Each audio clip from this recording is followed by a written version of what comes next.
पूजनीय संत समाज, भक्त समाज, देवी और देवता, माता एवं बहनों, सभी से इस दास के अनुरोध है कि सुने, समझे, विचार करे और अपना कल्याण करे और आगे सेवा करे।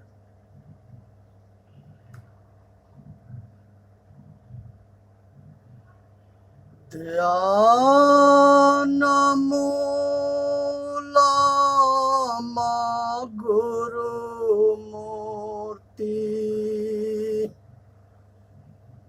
पूजा मूलम गुरु पद्मा, मंत्र मूलम गुरु वाक्यम, मोक्ष मूलम गुरु कृपा।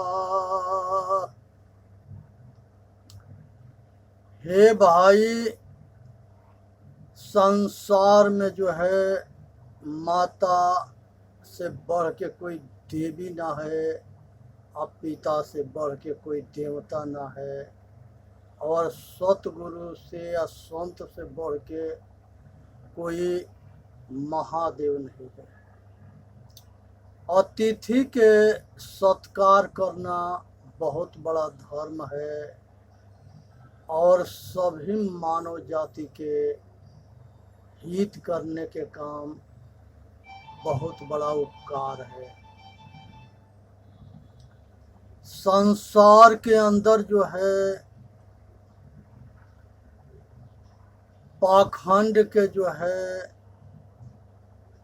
देन है कि भारत के सारे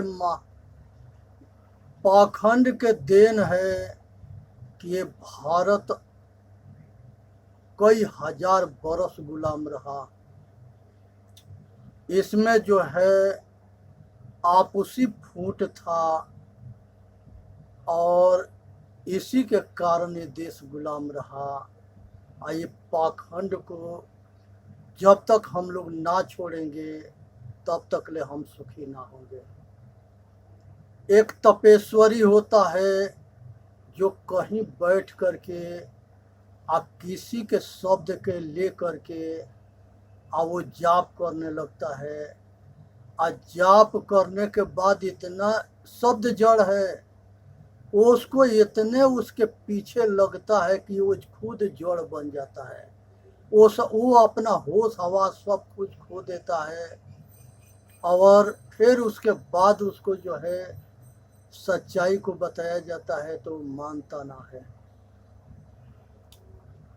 तो वो जो है तपेश्वरी जो है अपने तप के आगे किसी को नहीं लगाता है और वो जो है उसके तप के अहंकार होता है जो उसके पतन के कारण बन जाता है। इसलिए इस तप को जानो, समझो और विचार करो। ये तपेश्वरी जो है बहुत काया कष्ट करता है, अपना शरीर के गजन करता है।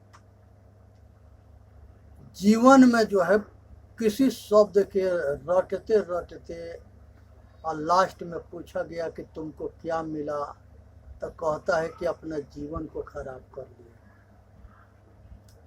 दूसरा अग्नेश्वरी होता है, बैसाख जेठ के धूप में चारों कोना पर आहरा लगाएगा, बीच में भी आहरा लगा लेगा। कभी अपने सिर के ऊपर जो है एक जो है मेटिका में भी अग्नि रख लेगा और ये लोक दिखावा में कसर ना छोड़ता है कि ये जो है अपने शरीर को काफी तपाता है। इस तपस्वी से लास्ट में पूछा जाता है कि तुम्हारे क्या मिला, तो कहता है कि कुछ भी ना मिला, शरीर के गजन मिला। ये सब के जो है पते न है कि ये सब तप जो है किस लिए किया जाता है। तीसरा एक जलेश्वरी होता है जो माघ के और कड़ी ठंडी में पानी में जा करके खड़ा होकर तप करता है। उससे भी लास्ट में पूछा जाता है कि तुमको भोग चाहिए कि मोक्ष चाहिए, किस लिए तप करते हो, इसके क्या मतलब है। ये भी जो है अंधकार में भगवान के दर्शन पाने के लिए तप करता है। ये भी जो है लास्ट में कुछ भी नहीं मिलता है और ये भी अपना शरीर के गजन करता है और ये भी निराश होता है। तो ये जलेस एक कटेसरी होता है, ये कांट पर लेट करके चिल्लाता रहता है और मांगता भी रहता है। इससे भी पूछा गया कि तो किस लिए तप किया, भोग चाहिए कि मोक्ष चाहिए। ये भी कहा कि पूरी जिंदगी तो बर्बाद हो गया, अब भोग और मोक्ष किस काम के होगा। ये समझ नहीं पाता कि भोग क्या है, मोक्ष क्या है, ये दोनों के क्या किस काम के लिए किसको जरूरत है। जहाँ राम तहाँ काम नहीं, जहाँ काम तहाँ राम, रवि रजनी होता नहीं, एक जिम एक ठाम। हे भाई, अज्ञान और ज्ञान एक जगह नहीं होता, और दिन और रात एक जगह नहीं होता। उसी तरह से संसार के अंदर जो है पाखंड और प्रकाश एक जगह नहीं होता। बाहर बहुत दिया जलाते हैं सब, लेकिन ये दिया के अर्थ नहीं जानते हैं कि सबके घट घट में जो चेतन आत्मा है उसको आत्मज्ञान करा देना। इसी प्रकाश के वेद शास्त्र उपनिषद और संसार के सारे महापुरुष चिल्लाते रहे, उपदेश देते रहे कि अज्ञानियों के दिल के अंदर ज्ञान के दीपक जला दो।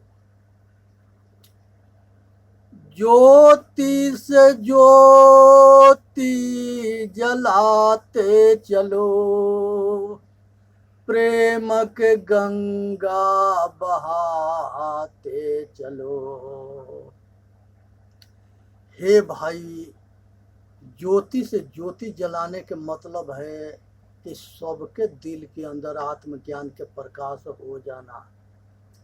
इसी बात को जानने के लिए संसार के सारे महापुरुष सारे ग्रंथ बनाए। उसके बाद से जो है एक तंत्र होता है, मंत्र होता है, जंतर होता है। तो तंत्र और जंतर जो है ये कोई मुल्ला जी होगा या कोई, दोनों में हिंदू मुसलमान दोनों में जो है ये बनाते हैं तंत्र और जंतर। ये दोनों जो है गला में पहिरा देंगे, तबीज में भर के, बाजू में पहिरा देंगे, कमर में पहिरा देंगे, आ कहे के कि जा तू सुखी हो जाएगा, तुम्हारा सब दुख मिट जाएगा। अरे किसी के कुछ भी देने से दुख ना मिटता है, ये एक पाखंड है या एक भरम है। अज्ञानियों के थोड़े देर के लिए तसल्ली हो जाता है, लेकिन ये टेम्पररी जो है जुगाड़ है, इसे कुछ होता ना है, मन भ्रमित रहता है।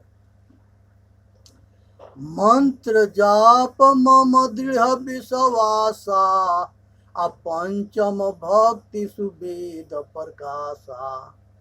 मंत्र के जाप करो, जो सतगुरु के जो उपदेश है और उनके जो है गुरु मंत्र है, उसको जो है मन को एकाग्र करने के लिए वो जाप बताई गई है। लेकिन जिस दिन मन सध जाता है फिर उससे बस फिर जो है काम हो जाता है। तो चाहे श्वास पर मन को एकाग्र ठहराओ, चाहे किसी शब्द पर ठहराओ, चाहे अपने गुरु के मूर्ति पर ठहराओ, ये सारे विधि विधान जो है मन को एकाग्र करने के लिए है। इसे विचार करनी है और मन को साध के एकाग्र करनी है। मन के दमन करना, मनोवृत्तियाँ शांत होने लगती है। चित्त के निरोध करना, चित्तवृत्तियाँ शांत होने लगती है। बुद्धि से निर्णय करके आत्मस्वरूप के और उसका जो है याद करो और उसी में लग जाओ। उसके बाद से जो है भूत होता है, भूत उसे कहते हैं, बीता हुआ समय को भूत कहते हैं। और जो मर के जाता है वो समय बीत जाता है, उसको जो है जला देते हैं, पानी में दहवा देते हैं, किसी जमीन या कहीं जंगल में रख देते हैं। ये सब विधान जो है ये शरीर के, चेतन शरीर छोड़ता है तब उसके बाद ये शरीर के संग ये सब क्रियाएं होती है। लेकिन वो चेतन आत्मा जो है, कृष्ण भगवान गीता में कहते हैं कि हे अर्जुन, जैसे अंतिम गति होती है, मति होती है, वैसे ही जीव की गति होता है। और जब शरीर छोड़ता है जीव तो ये जो है जा कर के दूसरा शरीर धारण कर लेता है। तो ये चीज़ जो है, ये चीज़ को समझनी है। माटी, पानी, अग्नि, हवा, आकाश, ये 5 तत्वों से शरीर बना है। और जब शरीर चेतन छोड़ता है तो ये 5 तत्वों में मिल जाता है। 5 तत्वों से बनता है, 5 में मिल जाता है। चेतन आत्मा जो है ये जाके दूसरा शरीर धारण कर लेता है। अब ये बताओ कि उसके बाद जो है जिस परिवार में मरा है उसके पिंड दान करे, काम कजिया करे और उसको लूट ले, कुछ भी उसको मिलने वाला ना है, केवल मूर्ख बना करके लूटना है। तो ये लूट मची है, इस लूट में मत पड़ना, आया अपने आप के जो है बर्बाद मत कर लेना। ये जो है प्रेत होता है, ये भी किसी के मरने के बाद वो प्रेत हो जाता है। आप प्रेत जोनी कहते हैं कि प्रेत जोनी होता है, और उसी में ये मरा हुआ आदमी, एक्सीडेंट वाला आदमी, ये सब भटकते हैं। संसार के अंदर कहीं प्रेत जोनी ना है। ये आदमी के बहम है, आदमी के भरम है, और ये पाखंडियों के पाखंड में ये प्रेत जोनी है। वो उसका धंधा है। मूर्ख ना बनाएगा तो कमाएगा कहाँ से। अब मूर्ख बनने वाले के भी कमी ना है, वो अपने बाप के भी नहीं मानेगा, क्योंकि वो पाखंडी हो गया है। जो पाखंडी होता है वो उसका पहचान होता है कि वो किसी के सलाह को, अच्छी बात को नहीं मानता है। तो इसलिए प्रेत जोनी से बचनी है। एक शब्द के जादू मारते हैं सब, जो किसी के जान ले लेते हैं, किसी के दुख दे देते हैं। शब्द में इतना जान नहीं कि किसी के दुखित कर दे और किसी के जान ले ले। अगर वो ज्ञानी है तो उसको कुछ की अवसर नहीं हो, और कुछ भी उसको नहीं बिगाड़ सकता। या ज्ञानी है तो हर पाखंडी उसको भरमा करके और उसको लूट लेंगे और उसको दुखी कर देंगे। इसलिए सबसे बचना है। ये जादू है, टोना है, एक ब्रह्म पिचास होता है। कहते हैं कि पंडित के अगर मार दोगे तो वो ब्रह्म पिचास बन करके उस पुजवाएगा और तुम्हारे खानदान के वो दुखी करेगा। ऐसा कुछ भी नहीं है। कोई ब्रह्म पिचास जो है बार टेढ़ा नहीं कर सकता। ज्ञानियों के पास वो नहीं जा सकता, ना भटक सकता। वो तो या ज्ञानी जगह सपना देखते हैं वैसे उसको दिखाई देता है, और वो पाखंड में पड़ा है तो वो भ्रमित होकर के दुखी रहेगा, और उसी के पास ज्ञान हो जाएगा। तो ये सारे जो है जगह सूरज के थोड़ी देर के लिए बादल ढांकता है, और जब हवा चलता है या बादल फटता है तब सूरज जैसे के तैसे फिर दिखाई देता है। उसी तरह से अंधकार मन के थोड़ी देर के लिए अंधेरा में डालता है, लेकिन जब आत्मज्ञान होता है तो ये सब बादल के जैसे फट जाते हैं, आए कुछ भी ना बिगाड़ सके। इसलिए ये सबसे पाखंड से बचनी है।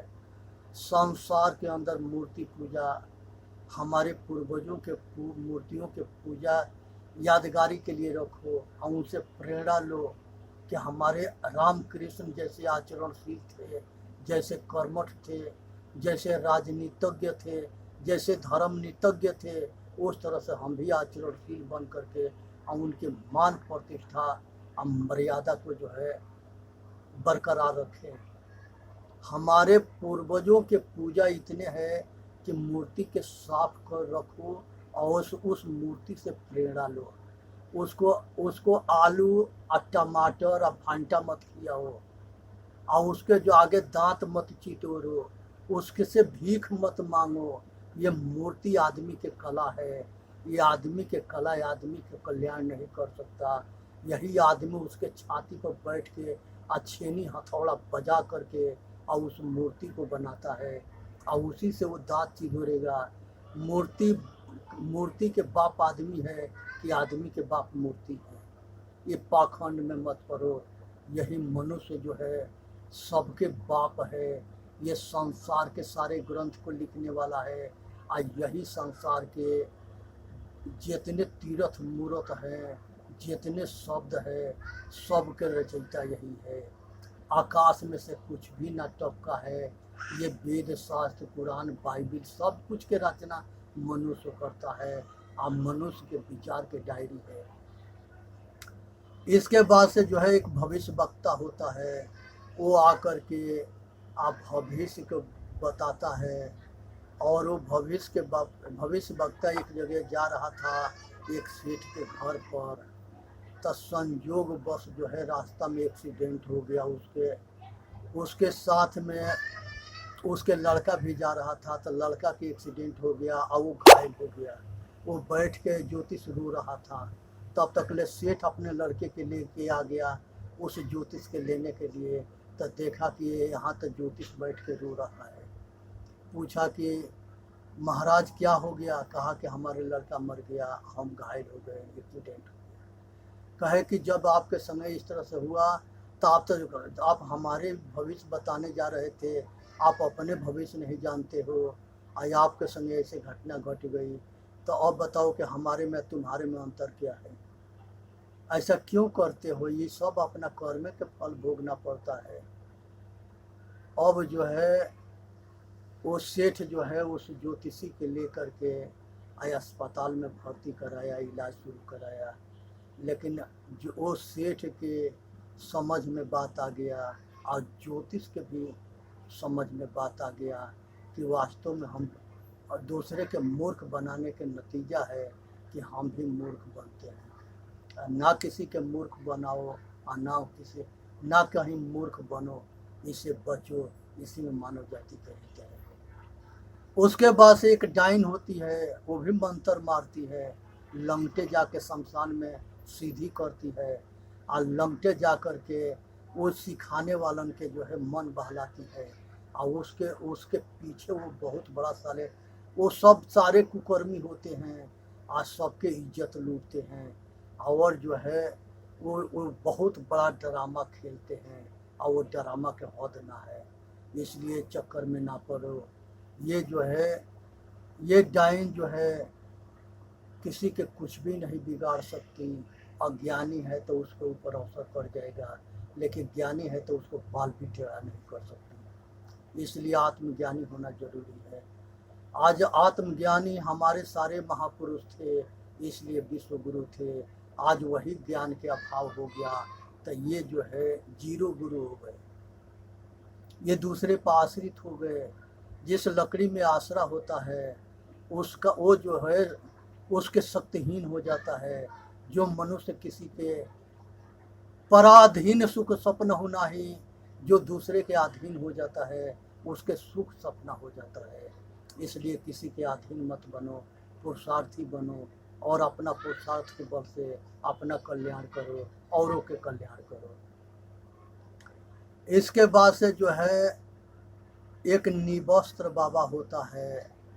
उस समय कपड़ा के अभाव था, तो छाल और पत्ता आगे पीछे बांध लेते थे लोग, हमारे संत महापुरुष। लेकिन आज कपड़ा के अभाव ना है, आज भी वो लंगटे घूमते हैं समाज में। बहुत जो है लिंग के शीशे उसके जो है छेद करके आ सीकड़ बांध के आ घूम घूम के लोग के दिखाते हैं। सब कहते हैं कि हम नागा है। ये जो है सीकड़ में चैन में बांध के छेद के बांधने से रुकने वाला है। अरे जब तक ले मन ना बधेगा तब तक ले इंद्रियां नहीं बधेगी।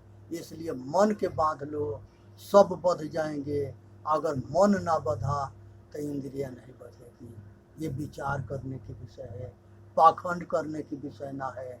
सोचना है, समझना है, अपना कल्याण करना है। इसके बाद से उपवास करते हैं।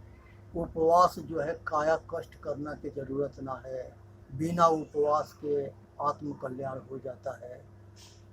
वो कम खाओ, कम खाओ और मौन रहो, कम बोलो। ये हमारे महापुरुषों के उपदेश है। इसको जो है समझो, विचारो और अपना आचरण में उतारो। इसलिए ये सब कुछ सोच समझ के अपना कल्याण करें और विचार करें। बोलिए सतगुरुदेव की जय। साहेब बन की, साहेब बन की, साहेब बन की।